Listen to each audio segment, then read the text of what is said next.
Hi everyone, Roy here. I want to introduce you to Bob. I met Bob about 2 years ago. I think he took my perennial plant community class at the College of DuPage down in Glen Ellen, Illinois. I teach perennial plant communities and relationships. And then Bob came up to Northwind, I think, and said, Roy, I'd like to keep following up on my education as a gardener. And he truly wants to be a gardener. And I know that sounds surprising, but I think gardeners are something that are happening right now. More and more people actually can realize they can earn a living being a gardener.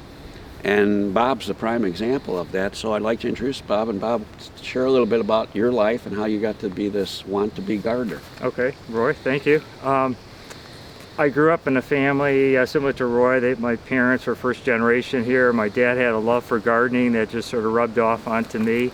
But my career took me elsewhere initially. I went in the Navy, Reserve, and I spent almost 20-some years in there. I retired from Reserve.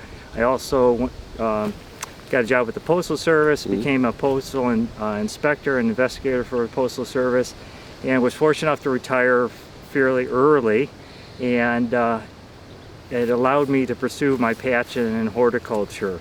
So I went back to school and met Roy, and I just developed a stronger passion for a sustainable landscape using different plants that will get along together here. So It's the relationships. In our class, I think there's a lot of people in our class who are looking for a second beginning. I think we have a lot of people in class doing that. So Bob's been coming on Saturdays now almost the whole year. Right, yeah, I started in May, and I've been able to watch the progression of his plants in his display gardens from the spring to the fall now. And Bob's been involved in them. You've been weeding one area. So while he was weeding that one area and maintaining it and caring for it through the year, tell him what you learned from just focusing on one area and learning the plant. It's very important to see the plants going from spring, summer, now into fall.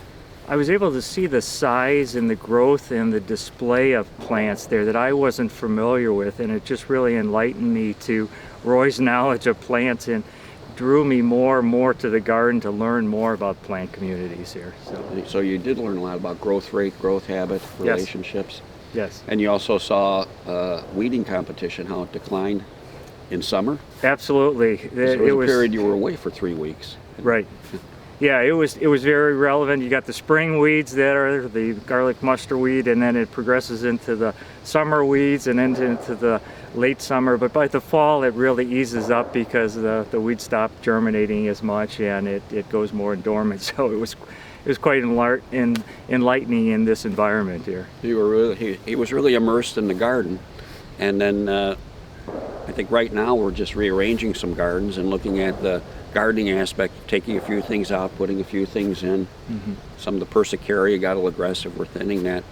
So it's kind of seeing, and also where you fit in. How do you fit into your future of what you'd like to do? Well, I'd like to carry what I'm learning here into maybe design. Since I'm retired, I'm not looking to really add more volunteer aspect to various places, whether it be churches or communities, or continue to help with Roy here. I want to give back in some way, and I'm learning through Roy what he does and how I can sort of find my niche with that. And I think when you design gardens now, you also have the aspect of how to care, love, and nurture for them too. Right. And you can pass that on to people. It's not just throwing plants in the ground and hope to God it all works. Right. It's every day it's learning something new about aggressive plants and non-aggressive plants and what lives better together. And it's kind of like people. It's a social system of living and creating relationships where plants can respond well to each other. And Bob's gaining day by day. Yeah. He's going to be a gardener. And we're going to be a nation of gardeners. We're going to make it. We're going to eliminate the term yard work. We're not going to talk about yard work anymore. Well, thanks, Bob. Well, thank you, Roy. I I appreciate the opportunity here. All right. Thanks, everybody. Bye.